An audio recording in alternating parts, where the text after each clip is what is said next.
बिस्मिल्लाहिर्रहमानिर्रहीम। अस्सलामु अलैकुम। आप देख रहे हैं सिराते मुस्तकीम सऊदी न्यूज चैनल। बांग्लादेश एक बार फिर सियासी अदम इस्तेहकाम की दहलीज पर है। हालात इंतहाई कशीदा हो चुके हैं। भारत मुखालिफ मज़ाहिरों और जलाओ घेराव से सियासी और अमन की सूरत हाल तशवीशनाक हो गई है। शरीफ उस्मान हादी की हलाकत ने बांग्लादेश की नाजुक सियासी सूरत हाल को एक बार फिर हला कर रख दिया है। एक ऐसे वक्त में जब उबूरी हुकूमत आम इंतखाबात की तरफ बढ़ने का ऐलान कर चुकी थी, एक नौजवान इनकलाबी रहनुमा का कत्ल न सिर्फ जमहूरी अमल के लिए खतरा बन गया है, बल्कि मुल्क में भारत मुखालिफ जज्बात को भी शदीद तरीन कर गया है। हादी महज एक स्टूडेंट इनकलाबी रहनुमा नहीं थे, बल्कि वो इस तहरीक की अलामत बन चुके थे जिसने शेख हसीना वाजिद के 15 साला इक्तदार का हातमा किया।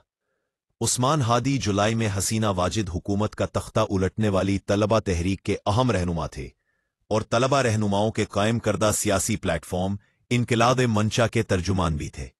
उन्हें गुज़श्ता जुमे को ढाका में नामालूम अफराद ने फायरिंग करके शदीद जख्मी कर दिया था।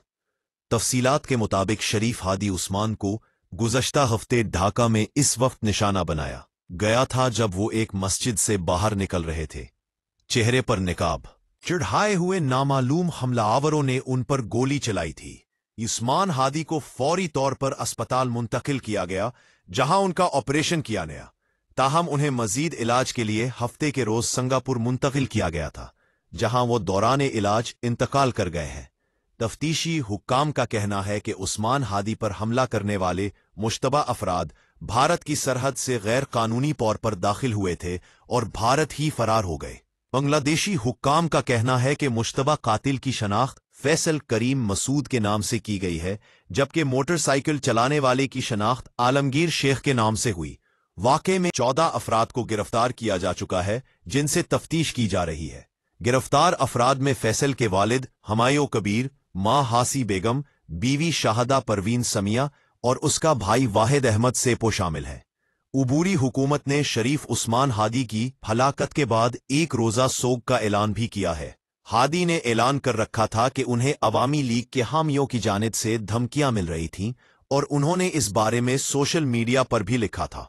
सोशल मीडिया पर एक पोस्ट में उन्होंने लिखा था कि उन्हें कम अज कम 30 मकामी और गैर मुल्की फोन नंबर से धमकियां मिली हैं, जिनमें उनके घर को नजर आतश करने समेत उनकी वालिदा, बहन और अहलिया को जिस्मानी हरासा करने की धमकियां भी शामिल थीं।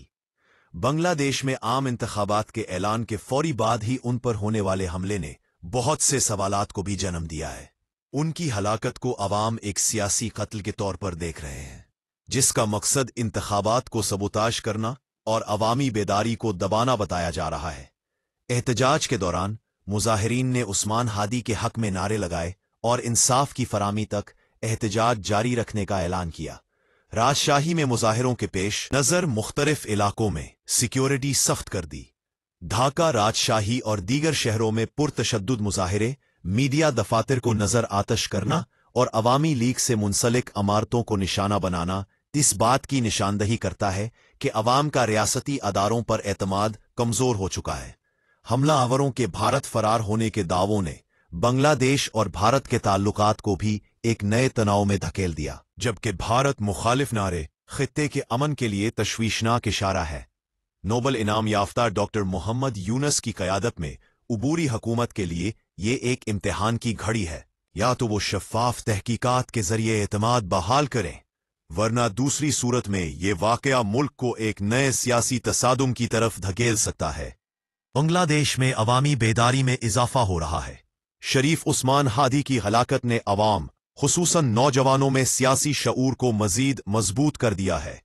सियासी कत्ल पर इज्तिमाई रद्द-ए-अमल और अवामी सतह पर शदीद रद्द-ए-अमल इस बात का सबूत है कि बांग्लादेशी माशरा सियासी तशद्दुद को कबूल करने के लिए तैयार नहीं। उबूरी हुकूमत पर दबाव है कि हुकूमत शफ़ाफ तहकीकात और इंसाफ की फराहमी के लिए इक़दामात करे, जो जमहूरियत के लिए मुस्बत अलामत है। वाक़े ने इस हकीकत को वाज़ेह कर दिया कि आज़ाद और महफूज इंतखाबात कितने ज़रूरी है।